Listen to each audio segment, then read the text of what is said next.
252. Hey, welcome to another episode of 252. This is Frank G here along with Johnny Blaze. And Cool White Kurt. And I just discovered that License to Ill came out 32 years ago last week. Is that possible? Makes you feel old, doesn't it? It does make me feel old.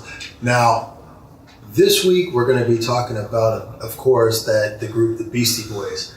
And I just want to say, first of all, when I was introduced to the Beastie Boys, it was introduced by my buddy Bob. I've talked about Bob a couple times before, and Bob was, he lived in the hood with us, but he was a white kid, and I think his family was originally like from Oregon or something like that. So even more so, but he had got that record.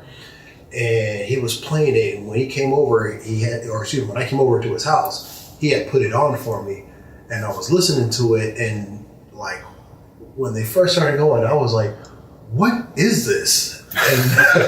And then he had the record. It was a record, and it had the album cover, and it was that, what was it? The plane.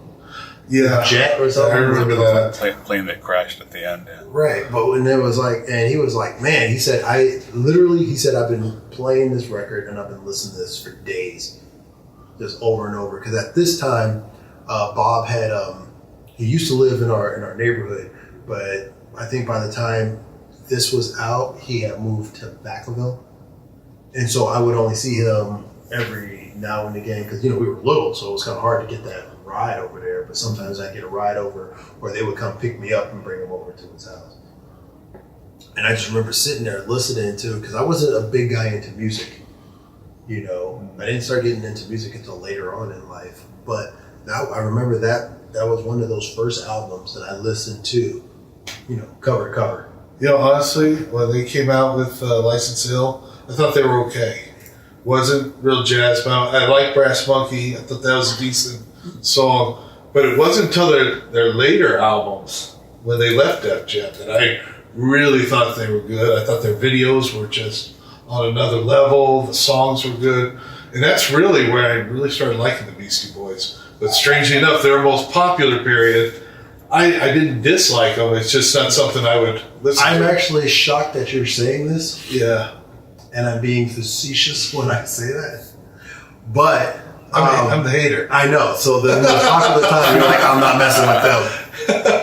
Well, the reason the popularity thing there, that was also the period of their career that they disliked the most throughout their, it was their most fake, era basically, where, that whole image that was being presented there that we fell in love with as 12-year-olds was, was a completely false persona that was being put by the record label. Go out there and act stupid.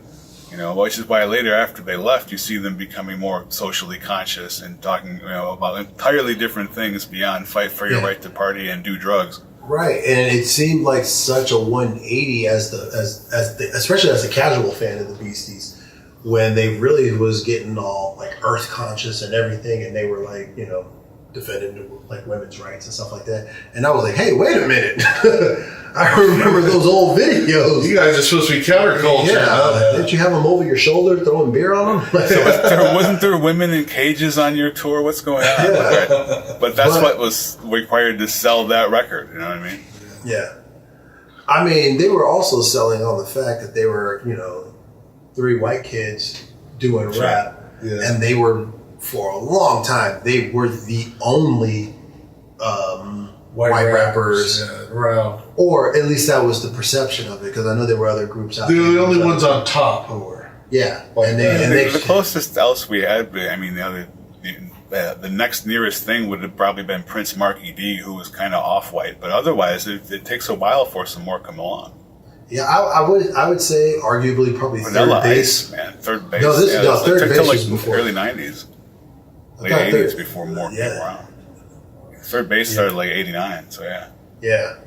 And I'm trying to think, was there anybody else before that? I'm really having a hard time, thinking about it. But I don't know. What was it? Kid Rock was a rapper, started in 90 though, so it was around then. What was that movie? Blondie had one hit, a rap song. what was that called? That was Rhapsody, or Rapture rather. But it started before rap was really a thing. So like it was a rap hit, but it was like the precursor to rap. You know? Why am I having a hard time remembering the name of this movie? It was when Blair Underwood was playing Crush Groove. Russell's. Thank you. Crush Groove? I was like, why can I not remember? 'Cause that was the BC's first cinematic, right? Yes. It was mostly about the Fat Boys, but there was a lot of other stars. Well, it was about It was Russell mostly about Russell and Def Jam. Yeah, starting Def Jam. Yeah. Starting Def Jam, and I remember that scene where they where LL did his audition, and he came in, brought his radio, and put it out. You know, He tore it up. And that was you can like, see that scene too if you watch this week's episode of Nerdstalgia. yeah. Because I remember when they first said that when he passed away, and I guess it was like sometimes there's certain stars, there's certain performers, and when you hear that they passed away, you almost think it's a joke, like it's a hoax. Like, nah, not him. Like, what happened? You know. And he passed away in, what was it, 2014? I don't know. 2012, I think, even. Yeah. Let's see. I'm not sure. I'm gonna look that up just to make sure. Yeah. I don't want to get it 2012. wrong. 2012. Yeah, it was that. It was that long ago already. So yeah, 6 years ago. Wow. And that's the thing is we're talking about the guy that was there when we were 12. You know, he was a 20-something guy that we were like, okay, that guy. You know, and he was just there forever, and you saw him mature through all those, the movies and the videos. You start getting gray hair. Became a director, and he got old, and he got the mustache sometimes, and sometimes he was a '70s cop or whatever. Sometimes he'd show up at an award show as a Swedish guy named Nathaniel Hornblower. You never knew what was going to go on. Right. But that wacky guy, and then suddenly he's just gone, and you're like, and that's why you almost thought it was a joke. Like, okay, what's going to be the joke on this one? You know. Yeah, well, I thought he's going to come back out with a mustache and a wig, and it's going to be some other guy, right? Right. No, and then they're going to bust into another rendition of Sabotage. And it would still be great if that happened. Like Andy Kaufman and Tupac, he's just chilling somewhere on an island together. But it never actually seems to happen that way, does it? Yeah, so when you're gone, you're gone. That there's no coming back. And I mean, the Beasties, just jumping forward, like they have not put out any new music. No, they said they're not going to. They were working on another album that was pretty much ready to go, and they said, no, we're not putting it out because they don't want to have to promote it. They're not going to tour, obviously, so that's gone. Yeah. Maybe someday after another 20 years, they'll put out a box with some stuff, and you'll go, oh, look, lost tracks, because they do that now with Led Zeppelin and things, Beatles. So eventually, and Russell Simmons still has an album full of what would have been the follow-up to License to Ill, like the record that we were all waiting for that we never got because Paul's Boutique was something entirely different. I remember that making us mad when it came out. Like, what is this garbage? I hate this. With all the flowers and everything, and it took you so long to appreciate that music. You did not appreciate it when it first came out. It was definitely a new sound. Yeah, it was like, what is this? Oh, we were looking for singles, I had that on a ride in the car one time when it's the only tape I had, and I was sitting in the back seat with the Walkman and listened to it over and over from beginning to end, and that's what made it click. Like, okay, you got to hear the whole piece or it doesn't work. Yeah. Now, at least once. Yeah, after that, you can hear bits and pieces, but it's like a Beatles record, like Abbey Road. You got to hear the whole thing, or the little bits aren't as good. And that was. That was their shift, because even before there was License to Ill, before we were paying attention, they were a punk band. They had a hardcore punk band. They had, Cookie Puss, which was basically like early Jerky Boys kind of a thing with a beat going on. Yeah. They just kept changing with the, whatever they wanted to do, basically. Yeah. We're into this week, so we're going to make these songs. They were almost like the another version of Madonna constantly reinventing themselves, but they would completely change genre. They toured with Madonna. Come on, see, that's the thing. There you go.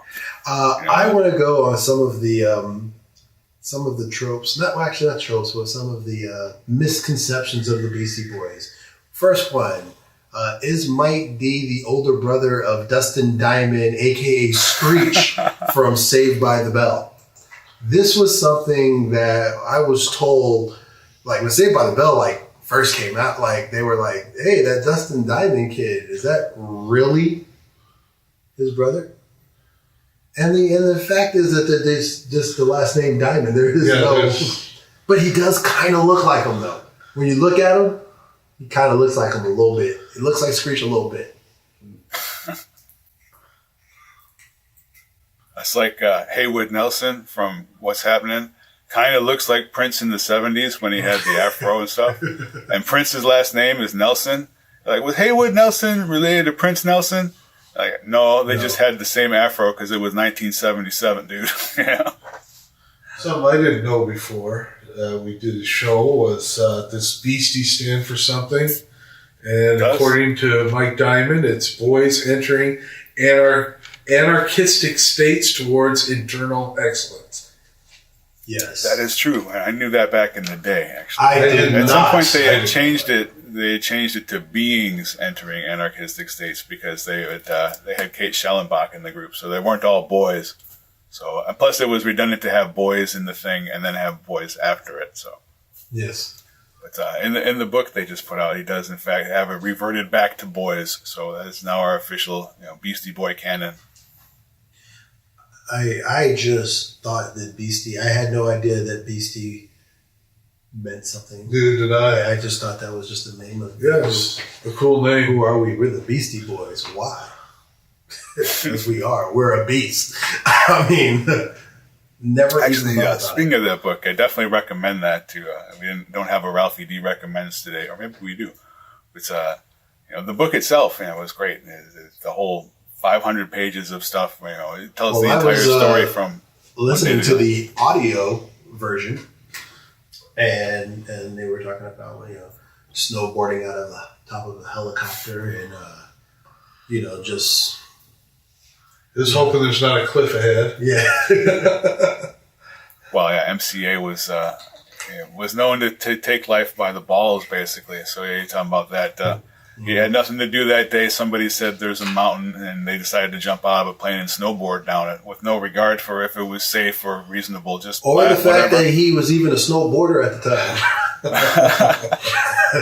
I think I would even want to learn. I would want to be a snowboarder before I tried that. So, Frank, when was your first? When did you first were introduced to the Beasties? It was definitely at the same time as everyone else in our group. Basically, it was 86. Somebody actually, I'll name drop. Frank Yates had the License to Ill cassette. Frankie Yates. I was spend the night at his house, and I don't know what was going on. I didn't want to watch the movie they were watching or something, so I went in his bedroom and read X Factor comics and listened to License to Ill from beginning to end several times. And it was like, okay. The next day, I'm like, well, I got to go home, and I want this tape. So I said, okay, well, we're gonna trade something for it for a while. So I got to borrow it so I could make a copy and so on. The way we used to do. Yeah. And it was like that after that first listen, I had heard probably Brass Monkey and Paul Revere on the radio in the mix or something, Yeah. And it was like, what is this annoying thing in the middle of these other songs? 106.1 KMEL? 106.5? Yeah. Is it 106.1 KMEL? I can't remember. I don't remember the frequency. I remember KMBL though. Yeah, KMBL is 106, and then I think 102.5 was the one in Sacramento. Those were the big ones. The one in Sacramento and the one in... And I definitely remember their songs being annoying. It was like, I don't like this guy's voice. What's wrong? What is he? It was like nasal and weird, and it was not Run DMC, which was what what's so funny? It was their voices that attracted me because it didn't sound like anybody else. You know, I first got exposed to it. I heard all these people singing Brass Monkey. Yeah. And I said, what the hell is this Brass Monkey thing? I didn't even know it was alcohol, and I didn't know who the Beastie Boys were. Probably because, again, we were 12. Yeah. Somebody finally played the song for me. I thought, well, that's okay. That's an okay song. And then I heard the rest of the album, and I wasn't a fan. Yes, I'm an official hater. It was a good album, bro. I really didn't get into them until the later years. It was really a comic book album when you get down to it. Everything in there was exaggerated and goofy, and really directly aimed at appealing to 12-year-old fans of Run DMC. I mean, Rick Rubin knew what he was doing when he put that all together. He's like, no, believe me, the little white kids are going to eat this shit up, And we did, and it spread too because everybody had it. It wasn't just the white kids. You know what? I gotta hate a little bit though. I cannot stand that song, "Fight for the Right to Party." You gotta fight for your right. I think that is the most annoying song. But like I said, I am a fan of Beastie Boys and later Don't sleep till Brooklyn. We need Ralphie D here. One time in 1986, I used to make him tapes of everything all the time because that's how we used to do. At one point, I had the CD version of License to Ill when CDs were new, like brand new. I remember the tall boxes that came in. Yeah, and I could do A-B on my CD player where it would like play between one chunk over and over. In fact, that was your CD player later because I remember selling that to you at some point in front of Pat's house. But I had set up an A-B loop and I made him a 90-minute tape of the one line from the Beastie Boys going, "Hey, yo, boy, what you drinking, man?" And I don't know why we did that, but he took it and he listened to it for 90 minutes. I know at least one time. I don't know if he kept listening to it, but why we would do these things because we were 12. But that's like a solid. I bet you he remembers that, and he's not here to talk about it because he's got better things to do. My question is, as much of a fan as you are of the Beasties, have you ever been to a concert? About a dozen. Yeah. Dozen? From the beginning till the end, although I did miss the very last one, sadly enough. Because who knew it was going to be the last one, right? Yeah. Yeah. I've always, from way back, my first concert ever was Run DMC and the Beastie Boys Together Forever tour in '87. And they were still doing License to Ill then, so it was, the girls in the cages, the 40-foot Budweiser. They didn't have the 40-foot penis anymore. I guess that was a one-time shot. Yeah. But the big things that were supposed to be canisters of angel dust, just all the bad boy things they were doing then. And they came out and they did their 45 minutes, and then and it was like the best thing ever. However, they had to be followed up by an hour and 20 minutes of Run DMC, which then proceeded to be the best thing ever on top of it. So you saw them when they opened, and you saw them when they were the headliners. Yeah, the next time they didn't tour Paul's Boutique really at all. I guess they didn't really feel like it. The record wasn't selling. There was no money for a tour, whatever. But when they came back with Check Your Head and Pass the Mic and So What You Want and stuff, those records. So what you want? We saw them where it was usually punk concerts. It was back to that kind of a crowd. It wasn't like the hip hop crowd that had been at the earlier show. Here were these kids doing a mosh pit and stuff and climbing up on the light poles and being rowdy bastards. So it was, but a lot of us were those kids who were 12 then and then 19 or 20 at that point. They had aged with the band. Yeah. So and they went through after that. They had more of those tours. They had a tour in the round where you could anywhere in the place was a good seat, and they'd run around and do rap, and then sit in the middle and play their instruments, and then go back and forth. They did a tour where they asked everybody to dress in black tie, wear the tuxedo and stuff, and half the people didn't. I didn't. A lot of people did, though. It was an interesting thing. They tried to involve the crowd in their shows as much as possible for that kind of a band to do. So we need a song that we can have the crowd participate in. 252.